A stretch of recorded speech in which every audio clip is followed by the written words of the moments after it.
업무보고의 사회를 맡은 행정안전부 기획조정실장 정영준입니다. 행정안전부 인사혁신처 업무보고를 시작하겠습니다. 대통령님의 모든 말씀이 있으시겠습니다. 특히 경찰은 이번에 그 국제범, 초국적 범을 매우 잘했다는 말씀드립니다. 어쨌든 여러분들이 어떻게 하느냐에 따라서 우리 국민들이 안전한 삶을 살게 될지 불안한 삶을 살게 될지가 결정이 되니까 여러분의 역할이 얼마나 중요한지 자부심 가지고 최선을 다해주기 바랍니다. 2025년에 행정안전부는 국민들께서 빛의 혁명으로 지켜주신 민주 헌정 질서를 회복하고 국민의 열망으로 세운 국민 주권 정부의 성공 기틀을 다지는 데 총력을 다했습니다. 이제 앞으로 행정안전부는 국정 운영의 중추부처로서 참여, 연대, 혁신의 가치 아래 나라, 정부, 지방, 공동체 그리고 개인의 안전과 생명에 이르기까지 국민 삶의 플러스가 되는 든든한 행복 안전부가 될 것을 약속드립니다. 국민과의 약속을 실현하기 위한 중점 추진 과제를 보고드리겠습니다. 첫째, 정의로운 사회 통합으로 바로 서는 국민의 나라를 완성하는 일에 앞장서겠습니다. 아울러 중대범죄수사청 출범 등 검찰 개혁 완수를 뒷받침하고 우리 사회에서 혐오가 발을 붙일 수 없도록 단호하게 대응해 나가겠습니다. 둘째, 국민에게 신뢰받고 빠르게 혁신하는 AI 민주정부를 실현하겠습니다. 국민들께서는 온 오프라인 원스톱 창구를 통해 편리하게 복합 민원을 처리하고 공무원들은 AI를 활용해 업무 효율과 정책 품질을 획기적으로 높일 수 있을 것입니다. 셋째로, 진짜 자치와 균형 성장으로 도약하는 활기찬 지방을 만들겠습니다. 그리고 주민자치회를 전면 시행하여 주민 소환 투표 연령을 하향하는 등 참여 자치 기반을 공고히 다지겠습니다. 넷째로, 연대와 협력으로 상생하는 따뜻한 공동체를 만들어 가겠습니다. 다섯 번째입니다. 한 사람 한 사람을 소중히 여기고 모두의 안전과 생명 보호를 국가의 제1 책무로 삼겠습니다. 특히 미래 세대인 우리 어린이들의 안전은 과하다 싶을 정도로 챙기겠습니다. 유인, 약취 등 범죄가 우려되는 안전 취약 지역에는 CCTV를 확충하여 사각지대를 없애고 학교 주변에 안전한 통학로를 확충해 나가겠습니다. 또한 무인 키즈카페 등 신종 어린이 시설에 대한 관리도 강화하겠습니다. 마지막으로 두 가지 플러스 과제를 보고드리겠습니다. 이상 국민 삶의 플러스가 되는 든든한 행복 안전부를 만들겠다는 다짐을 다시 한번 드리면서 업무 보고를 마치겠습니다. 경찰청장 직무대행 유재성입니다. 경찰청 소관 사안을 보고드리겠습니다. 경찰은 정부 출범 이후 불법 계엄 등 지난 과오를 진심으로 반성하고 헌법과 인권 수호를 경찰 활동의 기본 가치로 삼겠다고 국민 앞에 약속드렸습니다. 또한 보이스피싱 통합 대응단을 출범하고 국가범죄 대응체제를 마련하는 등 민생과 국민안전 수호에 더욱 매진할 수 있는 기반을 구축하였습니다. 국민이 경찰 수사를 신뢰할 수 있도록 공정성과 책임성을 강화하겠습니다. 수사 기소 분리라는 개혁을 앞두고 경찰에 거는 기대와 우려를 잘 알고 있습니다. 경찰은 혼신의 노력을 다해 이러한 우려를 반드시 불식시켜 나가겠습니다. 우리 사회에 큰 피해를 일으키고 있는 보이스피싱, 마약범죄, 관계성 범죄는 가용자원을 총동원해 그 피해를 반드시 감소시키겠습니다. 이와 함께 동남아 스캠 단지 등 국경을 넘나드는 신종 범죄에 능동적으로 대응하고 해외에서도 우리 국민이 언제나 보호받을 수 있도록 상시 대응 체계를 갖추겠습니다. 아울러 산업재해, 가짜정보, 2차 가해 등 공동체의 신뢰와 안전을 저해하는 불법에는 엄정히 대응해 사회 질서를 확립하겠습니다. 이상 경찰청 보고를 마치겠습니다. 다음은 김승용 소방청장 직무대행이 소방청 소관 업무 보고를 드리겠습니다. 소방청장 직무대행 김승용입니다. 올해 소방청은 국민 안전을 위해 대응태세 구축에 주력하였습니다. 생명 존중, 국민 안전 최우선을 목표로 4대 전략을 중점 추진하겠습니다. 먼저 정교한 대응입니다. 응급환자 이송 전담 헬기를 운영하여 이송 시간을 단축하겠습니다. 끝으로 첨단과학 소방입니다. 올해 개발 완료된 무인 소방 로봇을 내년에는 위험한 현장에 시범 투입하겠습니다. 또한 고립대원, 위치추적 장치와 같은 대원 보호 장비와 사족 보행 로봇 등 첨단 장비도 개발하겠습니다. 대통령님의 각별한 관심으로 R&D 예산이 전년 대비 65% 대폭 확대된 만큼 국방부 등 민관 협업, 실검증 강화를 통해 소방 R&D 성과가 재난 대응력 강화로 이어지도록 하겠습니다. 나아가 소방산업 전반의 규제 혁신을 통해 신기술, 신제품의 현장 도입을 촉진하고 소방산업 수출 활성화를 위한 지원도 지속하겠습니다. 소방청은 보다 더 정교한 대응, 강한 연대로 국민의 안전을 지켜나가겠습니다.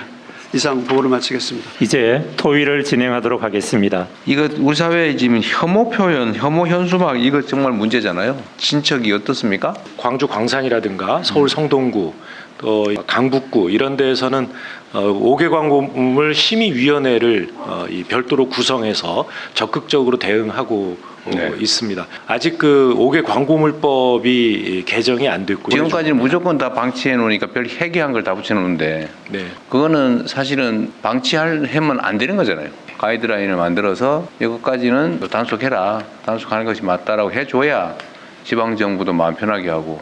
근데 그런 거 단속하면 경찰이 막 고발 들어오고 그러잖아요. 근데 경찰의 태도도 또 중요하단 말이에요. 그런 거 한다고 단속했다고 공무원 불러다 조사하고 괜히 괴롭히다가 나중에 한참 있다 무혐의하고 이러놓으면 공무원들이 그 스트레스 쌓여서 일을 할 수가 없잖아요. 관광객들한테 그 면전에 대고 모욕 주고 하는 거 그거 국가 품격 문제 아닙니까? 예, 그렇습니다. 그래서 저희가 그 집회 신고 단계부터 그다음에 집회 진행 단계 이렇게 엄격하게 관리를 해서 지금 많이 요즘 많이 줄어든 것 같아요. 예, 그렇습니다. 그 영업소 근처에서 그 저기 지나치게 고음으로 방송에서 업무 방해하는 거 뭐 이런 것도 예.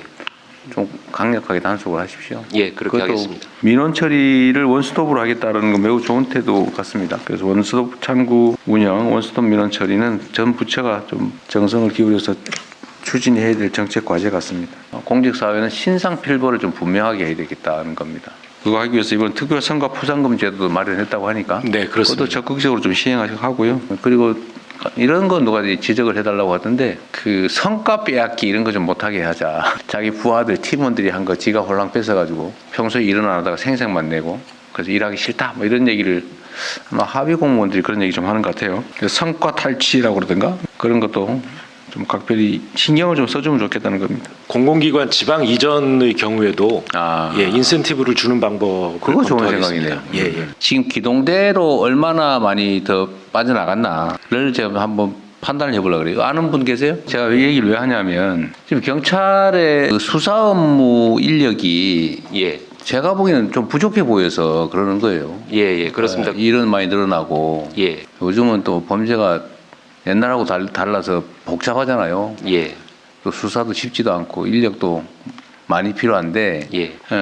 그렇다고 경찰 인력 전체를 늘리는 건 쉽지가 않고 예. 그러면 제가 전에 한 번만 얘기했잖아요. 인력 재배치를 해서 특히 뭐 집회 시위 진압을 위한 경찰 인력을 많이 유지하는 거는 내가 보기엔 최소한 우리 정부 있을 때는 그렇게 많이 필요할 것 같지가 않다. 그 인력 운영을 좀 잘 하셔야 될 것 같아요. 예. 집회 총량은 좀 이게 추세 분석하고 있을 거 아니에요? 예. 참여 인원수 뭐 예. 횟수 이런 건 흐름은 어때요?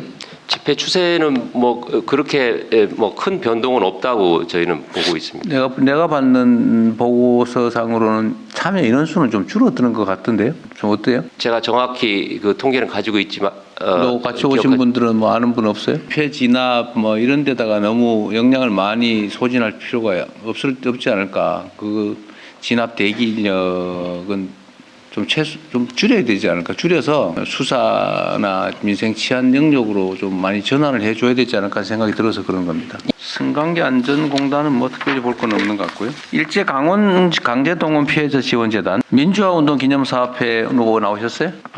이재호 이사장님 나오셨네요. 오랜만입니다. 그 경찰청 있잖아요. 내 자료상 조금 이상해서 하나 물어보는데 51페이지에 보면 위에서 세 번째, 네 번째 줄에 보이스피싱이 계속 증가한다고 지금 돼 있잖아요. 예. 그런데 전에 우리가 초국가 범죄 특별 대응단이든가 대응본부인가 그걸 9월달에 만들고 난 예. 다음에 통합 대응단. 예. 10월, 11월에는 한 대폭 줄었던데 오히려. 통합대응단이 만들어지기 전에 1월부터 9월까지를 전년 대비하면 증가를 했는데 엄청나게 늘었죠. 예. 근데 통합대응단이 만들어진 다음에 10월, 11월을 9개월 금년 9개월 평균하고 비교하면 한 30% 이렇게 감소를 했습니다. 어쨌든 뭐 경찰이 큰 역할을 한 것 같아요. 매우 잘하셨고 이태원 참사를 합동 수사단을 꾸려서 수사하라고 전에 지시했었잖아요. 예. 아마 합동 수사를 하고 있는 것 같은데. 예, 지금 검찰의 합동수사단이 편성이 돼서 진척 상황은 혹시 좀 뭐 보고를 받거나 하나요? 예, 제가 그 검찰에 우리 인력을 파견해서 이렇게 한 사안이라 제가 검찰이 주관하고 있어요? 구체적으로 받지는 않았습니다. 이태원 유가족들 중에 일부가 불만을 표시하는 것 같던데요. 예, 저한테 그 부분은 수사가 지지부진하다. 예. 뭐 하는 거냐 뭐 이런 좀 그런 항의 비슷한 게 있어요. 예, 합동대응단에 연락하겠습니다. 한번 챙겨보라고 하십시오. 마약 부분 있잖아요. 예, 경찰에는 마약 전담 체계가 있어요? 예, 경찰도 마약 전담하는 수사팀이 있습니다. 여기를 지금 인력을 378명에서 942명 예, 보강, 마약도 사회적으로 문제가 되기 때문에 보강을 했습니다. 많이 늘렸네요. 예, 검찰에도 마약 전담 수사 기구가 있죠? 있습니다. 예, 검찰도 마약 그 전담을 해서 이렇게 그 인력을 별도로 채용해가지고 운영을 하고 있습니다. 정보 공유나 수사 협조는 서로 해요? 예, 그 마약 관련해서는 범정부적으로 협의체가 구성이 돼서요. 주기적으로 회의도 하고 그렇습니다. 실제 정보를 주고받고 교류해요? 실제 정보는 잘안 입수하면 자기가 수사를 해야 되기 때문에 잘 안 그렇지 서로 예, 잘 예, 실제 정보 교환에 대해서는 좀 한계가 있습니다. 사실은 낭비인데 그게 똑같은 조직을 놓고 양쪽이 동시에 추적하거나 그럴 수도 있잖아요, 그죠? 예. 서로 모르고. 예, 그렇습니다. 장기적으로 이게 마약 분야는 지금 심각성이 커지는데 마약 수사를 하는 독립조사기구 이런 게 필요하지 않을까요? 어떠세요? 충분히 검토해 볼 필요가 있다고 생각을 합니다. 이게 마약이 해외에서 이제 들어오면서 관세청을 거치고 국내 수사는 이제 경찰과 검찰 이렇게 담당을 하는데 이게 연계가 돼 있기 때문에 네. 그 처음에 들어오는 것부터 이렇게 수사가 체계적으로 이루어지면 상당히 좀 효과가 있을 것이라고 생각합니다. 경찰 수사는 이게 들어온 다음에 그 하부부터 이렇게 이제 신고가 들어오면 하부부터 이렇게 상선으로 이렇게 타고 올라가는데 이게 관세청이나 해외에서 들어오는 정보를 가지고 수사를 하면 위에 있는 그 상선부터 이렇게 적발을 해서 밑에 조직까지 이렇게 할 수 있기 때문에 전방위적으로 할 수 좀 효과가 있습니다. 국정원도 이 부분에 예, 그렇습니다. 그 역할을 할 텐데 예. 지금 각 기관들이 따로 하고 있군요. 어쨌든 예, 이 협력체는 있습니다. 협력체는 있는데 그 다음에 업무 그 가짜 정보에 대한 조치 이것도 전에 국무회의에서 얘기를 해서 경찰이 나름 신경을 쓰고 있는 것 같은데요. 예. 하여튼 이게 뭐 유튜브 기사 댓글 무슨 커뮤니티 너무 이 명백한 가짜 뉴스들이 좀 많이 횡행해요. 그렇죠. 예. 그런데 이게 이제 개인이 우발적으로 우연히 이렇게 하는 경우들도 있지만 조직적 체계적으로 의도를 가지고 이렇게 가짜 뉴스를 유포하는 경우도 있어 보이거든요. 근데 어디서 개인적으로 추적을 해본 바에 의하면 이 계정들이 개인이 하는 그냥 SNS 활동이 아니고 매우 체계적이고 예를 들면 순식간에 비슷한 내용이 쫙 올라온다든지 예. 특정 포털의 특정 기사에 보면 딱 두세 개만 그렇게 집중적으로 순식간에 공감 뉴스 댓글들이 쫙 올라온다든지 이런 거는 매크로나 아니면 기계적 수단을 동원한 거 아니냐. 개인이 갑자기 그럴 리가 없잖아요. 눈으로 확인될 정도니까. 그런 부분에 대한 수사도 하고 있나요? 예, 저희가 그 사이버 수사 심의관을 TF 팀장으로 해가지고 이 가짜뉴스 허위 정보에 대한 그 수사는 전국적인 이런 컨트롤이 있기 때문에 그런 부분이 지금까지는 좀 미흡하긴 했는데 저희가 그런 그 조직적인 그런 가짜뉴스 유포라든지 이런 부분에 대해서도 좀 뭐 치밀하게 그렇게 계속 수사를 좀 진행을 하겠습니다. 근데 이 가짜 뉴스라고 하는 시각으로 접근을 하면 이제 결국 명예훼손에 예. 해당이 되냐 안 되냐, 예. 그 뭐 고발 고소가 있냐 없냐, 뭐 왜 이걸 수사하냐 이런 논란이 있을 수가 있는데 예. 포털의 그 순위를 조작하기 위해서 기계적으로 매크로를 활용하거나 하는 거는 그거는 명예훼손이나 이런 문제가 아니라 업무방해잖아요. 예, 그렇습니다. 조작하는 거. 예. 그거는 수사나 이런 거 하세요? 댓글 조작하는 거 이런 거. 그게 허위냐 아니냐 다음 문제고 댓글을 골라가지고 표적을 정해서 막 순서를 올리거나 이런 행위들은 그건 업무방해 범죄 행위 같은데. 예, 그렇습니다. 예. 그런 부분은 그 점에 이 순위 조작이나 이런 매크로를 활용한 여론 조작이나 이런 것도 사실은 매우 나쁜 범죄 행위에 속하는 것 같습니다. 예, 그렇습니다. 그런 문제도 한번 체크를 한번 할 필요는 있지 않을까 싶어요. 예. 면밀히 살펴보겠습니다. 국가 폭력 범죄, 예를 들면 국가 권력을 이용해서 개인의 인권을 침해하는 사건 조작 행위, 고문 뭐 이런 거. 이거 앞으로는 공소시효가 폐지돼서 영원히 처벌되는 그런 상황이 곧 오게 되기 때문에 국민들의 인권 침해 행위를 국가의 이름으로 자행하는 일은 절대로 생기지 않도록 각별히 유념해 주면 좋겠어요. 예, 명심하겠습니다. 알겠죠. 저희가 그 경찰관 인권 행동 네. 강령도 만들어져 있어서 그런 부분들을 부단히 교육을 시키겠습니다. 그 내란 사태 본의 아니게 또는 뭐 의도를 가지고 참여한 사람들이 많은 피해를 입게 됐는데 사실 그것도 중간 지휘관들이 사실 판단을 잘했어야 될 사안인 것 같긴 합니다. 예, 그렇습니다. 특히 국회 상황은 그 명백한 위헌 행위인데 예, 그거는 저도 그날 담 넘어 들어갔는데 경찰들이 문 지키고 문을 이 막고 있더라고요. 아내하고 차 타고 갔더니 저도 담 넘어 들어갔습니다만 어쨌든 헌법상 명백하게 저게 적법한 정당한 그리고 적법한 계엄이라 할지라도 국회를 막으면 안 되는 거죠, 원래. 예, 그렇습니다. 저희가 그 부분은 철저히 반성을 하고 그러니까요. 있습니다. 뭐 도로교통공단 없고 있고요. 소방청은 워낙 고생하고 열심히 하고 계셔서 제가 특별히 할 얘기는 없는데 제가 경기도 있을 때도 얘기 자주 했었는데 좌우간의 R&D 소방장비 개발 R&D 얘기는 이게 정말 그 위험한 화마 속으로 꼭 사람이 소방장비를 싣고 들어가야 되냐. 그런 거야말로 그 로봇 소방 활동이 필요한 경우 아닐까. 예, 맞습니다, 대통령님. 근데 그때 당시에 제가 그런 얘기를 했더니 연구 개발을 하긴 하는데 수요가 별로 없어가지고 대대적으로 연구 개발에 투자하기가 좀 그렇다. 고 하더라고요. 예, 대통령님, 그래서요. 24년, 25년 현대자동차하고 소방하고 협업으로 무인 소방차를 지금 개발 완료를 했습니다. 완료했어요? 그 시제품이 나왔고요. 그래서 연말에 2대를 배치를 하고 내년 2월에 일선 관서에 4대를 배치를 하면 심도가 깊은 지하라든지 또 소방관이 진입했을 때 위험성이 많은 고위험 시설에는 우선적으로 무인 소방차 로봇을 투입을 시킬 예정입니다. 그리고 내년에 테스트 기간을 거쳐서 27년부터는 본격적으로 투입할 예정입니다. 소방 장비들은 제가 보기에는 군 장비하고 좀 유사한 면이 있어서 예. 그리고 소방 장비도 어쩌면 우리가 대대적으로 제대로 개발하면 초기 비용이 많이 들어서 그러는데 국내에서만 쓸 게 아니고 해외에도 충분히 넓게 보면 시장은 있지 않을까? 국방연구소하고 협업을 하는 게 어때요? 예, 그래서 대통령님께서 강조 말씀 주신 이후로 네. 속도를 내기 시작을 했는데요. 국방부 국방과학연구소하고 소방하고 기술 협의체를 만들어서 이 개발된 국방 장비들을 소방 영역에서 사용 가능한 부분들 종목들을 몇 가지 저희가 추려서 연계해서 소방 R&D 사업으로 더 발전시키려고 합니다. 네. 그 중에 이제 무인 순환정과 같은 무인 소방정입니다. 군에서 개발된 탐색 장비인데요.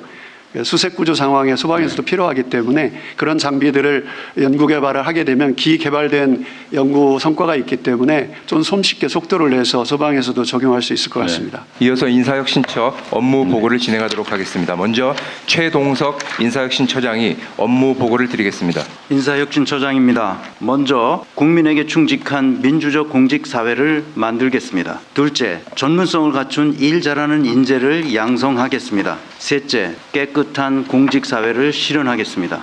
신상 필벌의 공직기강을 확립하겠습니다. 법무법인 등 소위 전관예우 문제가 발생하는 주요 취업 분야에 대한 재취업은 더욱 엄격하게 심사하고 고위 공직자가 보유한 주식과 부동산 등 재산에 대해서도 국민 눈높이에 맞게 철저히 관리해 나가겠습니다. 마지막으로 활력 있게 일하고 싶은 공직 환경을 조성하겠습니다. 신상 필보를 좀 뚜렷하게 하면 좋겠어요. 네, 그렇게 하겠습니다. 네. 엉거주 좀 애매모호하게 하지 말고 네. 잘하면 정말로 격려해주고. 그래서 적극 잘못되면- 행정 협의체를 만들어서 네. 운영하도록 하겠습니다. 그 공직사회의 이 보고서 문화가 상당히 좀 심각합니다. 인문학적으로 접근을 해보니까 박정희 대통령이 이 차트 문화를 군해서 공무원 사회에 이게 촥 넘기니까요. 네네. 그 차트를 얼마나 잘 꾸미냐 이게 일종의 승진의 길이 되기도 했던 이런 게 이제 전 부처 전 그 뭐 말단 그 저 지방까지 다 그 뿌리를 내렸습니다. 컴퓨터를 이용한 이런 전자문서로 오면서까지도 그 흔적이 남아서 보고서를 작성하는 생산적인 일보다 보고서를 어떻게 꾸미느냐에 정말 이 필요 없는 노동을 하고 있거든요. 그런데 이게 다른 한편으로는 두 가지 문제를 낳습니다. 우리 대한민국의 자랑스러운 문서 작성 프로그램인 아레아 한글은 이런 우리 공직 문화를 겨냥해서 과도한 편집 기능을 집어넣습니다. 그리고 그걸 활용한 문서를 작성하고 있거든요. 이 AI가 못 읽습니다. 그래서 AI로 전환하는 이 시점에 보고서 문화를 혁신해야 될 텐데 이건 시작이 대통령이 시작한 거라서 대통령님께서 저한테 책임을 떠넘기세요. 전 그 이 B급 공무원들에게 보기 좋은 문서를 보고서를 요구하지 말고 AI도 쉽게 읽을 수 있는 이 보고서에 장차관들부터 적응을 해라. 네. 이렇게 지시를 해주시면 고맙겠습니다. 아니, 관련해- 비서실장이 그래도 준비하고 있어요. 네, 저희가 관련해서 논의하고 있고요. 노무현 대통령 때 이후로 이 문서를 보고하는 형태가 바뀐 적이 없어서 저희가 바뀌는 것을 TF에서 구성해서 논의하고 있습니다. 그래서 대통령실부터 해서 시범적으로 해보고 네. 또 부처가 같이 공유할 수 있도록 준비하겠습니다. 네. 기계가 읽을 수 있는 문서로 쉽게 편하게 쓸 수 있는 쉽게 읽을 수 있는 문서로 빨리 바꿔야 됩니다. 임채원? 네, 인재개발원 원장 네. 임채원입니다. 국민주권은 이제 헌법 가치로 저희 좀 체계화해가지고 공무원 교육을 시작합니다. 지금 전 세계가 뭐 여러 가지 갈등 때문에 주도권을 행사하거나 선도적인 보편 가치를 못 끌고 있는데 좀 대통령님께서 처음에 시작했듯이 좀 K 인시티브를 좀 주도적으로 내용을 좀 채워주시고 그러면 저희들도 뭐 95만 국가공무원들이 그걸 내용으로 한번 알겠습니다. 전 국민적인 붐을 일으켜보면 좋겠습니다. 이렇게 말씀드리겠습니다. 이런 기회가 흔치 않기 때문에 네. 말씀드려요. 저희 그 민주화운동기념사업회가 중장기적으로 해야 할 4가지 과제를 제가 그동안에 근무하면서 느꼈습니다. 첫째는 민주주의 연구원을 만들어야 한다는 생각이 듭니다. 국내외적 우리나라 민주주의가 네. 민주화와 산업화가 동시에 성공한 유일한 나라다 이렇게 이야기는 하는데 정작 민주주의 연구원이 정부 차원에서 이루어지지 않고 있습니다. 네. 민주주의 연구원이 필요하고요. 두 번째는 민주주의를 일상화하기 위해서 민주주의 학교가 필요합니다. 네. 민주화운동 기념사업회 안에 민주주의 학교를 만들어서 특히 청소년들, 학생들, 네. 교사들에게 수시로 알겠습니다. 학교가 있어야 되고 세 번째는 민주화운동 기념관이 개관되고 난 다음에 외국 사람들이 많이 옵니다. 그래요? 외국 대사관에서도 오고 직접 외국의 주요 인사들 외국 정부의 관리들도 많이 오기 때문에 민주주의 국제협력센터를 저희 기념사업회 안에 만들어 네. 필요가 있다. 마지막으로 이천에 민주화운동 기념공원이 있습니다. 그 공원에 지금 70여 분이 안장되어 있는데 그 현재 그 민주화운동 기념사업회 하는 그 규정에 의하면 136명밖에 거기 안장을 할 수가 없게 되어 있습니다. 그래서 지금 많은 분들이 민원을 제기하는데 자들이 본인들이 원하면 이 전 공원에 안장할 수 있도록 좀 개정을 해달라 해서 민주화운동 관련자들이 그 민주화운동 심의에서 결정한 사람이 한 9천여 명 됩니다. 그러니까 그 주에 뭐 몇 명이라도 본인이 희망하면 난 거기에 묻히고 싶다 하면 거기에 묻힐 수 있도록 그 규정을 좀 개정해야 하는데 그게 지금 현재 막혀 있습니다. 그래서 거기에 매장은 땅을 넓혀야 되니까 한계가 있지만은 봉안탑을 크게 만들어 갖고 봉안관을 만들도록 이걸 지금 해야 되는데 이게 지금 저희들이 추진하고 있는데 그게 많이 막혀 있습니다. 요 네 가지 점에 대해서 대통령께서 특별히 관심을 가져주시고 말씀을 해주시면 좀 고맙겠습니다. 대상을 늘려라. 예, 대상을 민주운동 그 행안부에서 요 지금 말씀하신 내용들을 좀 늘려달라고. 검토를 하셔가지고요. 네, 별도로 한번 얘기를 한번 해보죠. 예. 검토하겠습니다. 그리고 민주주의 학교는 프로그램 만들어서 시행하면 되는 것 같은데 이건 뭐 그리 어려운 것 같지 않네요. 그게 저희들의 장소도 있고 강사도 확보할 수 있고 프로그램도 만들 수 있는데 거기는 그래도 예산이 좀 필요하지 않습니까? 그러니까요. 예산하면 그런 예산이 다 깎였거든요. 그 누가 깎은 거예요, 지금부터? 긴 시간 고생하셨습니다. 이상으로 행정안전부 인사혁신처 업무보고를 마치겠습니다. 대통령님께서 먼저 이동하시겠습니다.